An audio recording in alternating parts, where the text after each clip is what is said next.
de República Dominicana con tiempo de 2:19:01.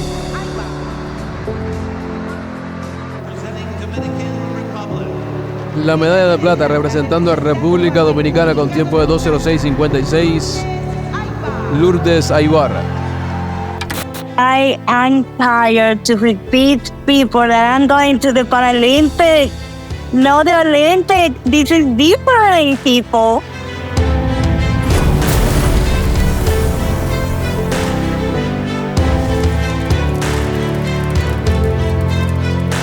Today, we'll be talking with Alejandra Aybar, the DR's first female Paralympic swimmer.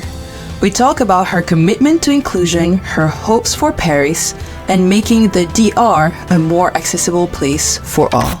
My name is Aybar. I'm a Paralympic swimmer from the Dominican Republic, getting ready to compete in the Paralympic Games in Paris 2024.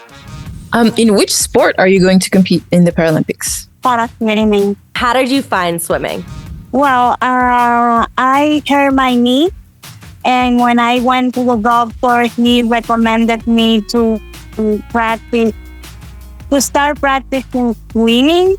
But at that moment, I didn't know how to swim, so I started taking lessons. And after a few weeks, I won't say that I fell in love immediately, but after a couple of weeks, I think that I started feeling passion.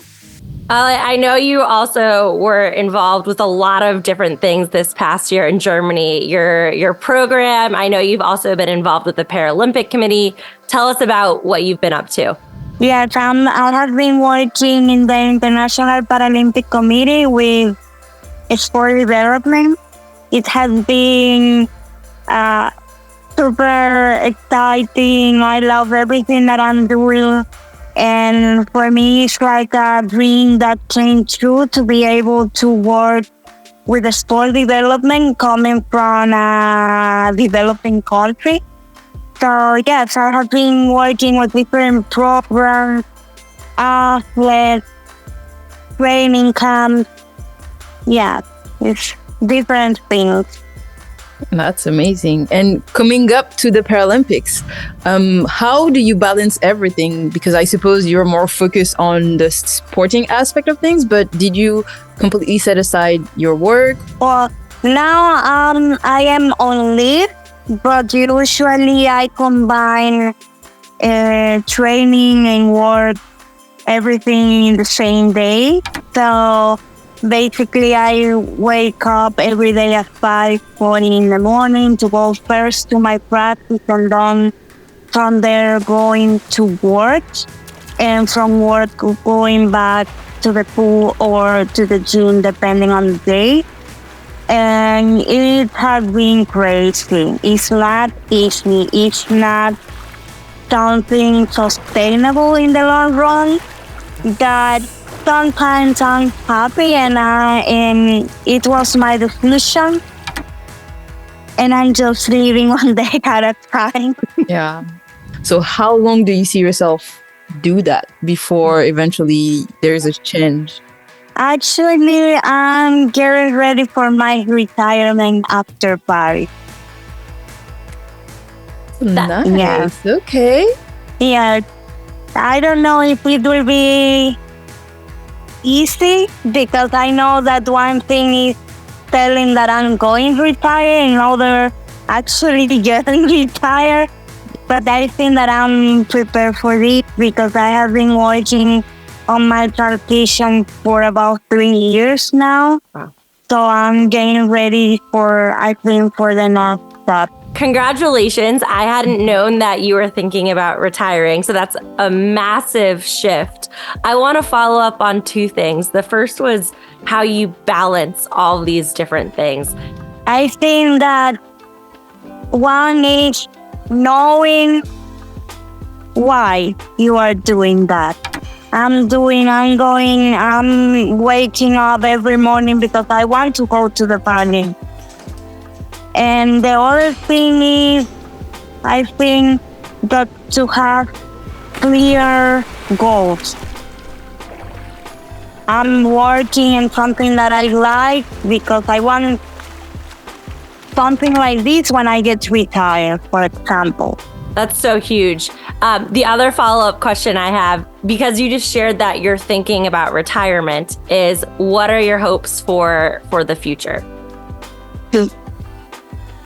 So far, I want to hopefully keep my contract for the next Paralympic cycle. I don't know, but maybe. And otherwise, I could be looking for a job and maybe some international federations or in a international stage where I can support the development of Paralympic sport. Alejandra, we've talked about parasports before, but what are some of the misconceptions of parasports that you want to debunk as we head into Paris? We are not recreational sport, that we are like very elite competitive sport. And I think this is the huge one, the biggest one. And the other is I am tired to repeat people that I'm going to the Paralympics. No, the Olympics. This is different, people. And seeing everything that happened with the Olympics, what are your hopes for the Paralympics? Well, I think that different and people needs to be open that we do the best we can with whatever we have, and we do it amazing. Yeah. And we put so fierce whatever the other athletes do. And I think that I would like to add to people is to be respectful. Athletes are persons as well. So it doesn't matter the performance, the fact that they are going to the Paralympics is huge. Just support them. Yeah. Support, watch, share. We will be watching. Party. Yes. Yeah. We'll be watching, we'll be sharing, and we'll spread the awareness around. Exactly. It's such a good point. It's such a good point, Ali. I kept seeing all these people posting really hateful, negative comments about athletes' performances without realizing even getting there, even showing up is a massive, tremendous accomplishment and what it takes to just get there. So I think that's an incredibly valuable lesson. Last question from me is, what do you want to say to your fellow Paralympians? Enjoy the game. I think the work is already done. This is the time just to live the moment and to enjoy it, embrace it. Like, I mean, we know that we are here today, but not tomorrow. And I think this is for me the most important thing. I would like to have the knowledge in the Tokyo game, but now I have the experience, and the time flies and enjoy it is the most important thing.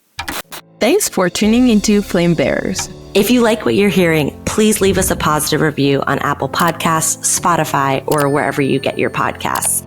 You can also follow us along on social media for more behind-the-scenes exclusive content on Instagram, TikTok, X, Facebook, LinkedIn, whatever social platform you are on. Thank you, and stay tuned for our upcoming episode.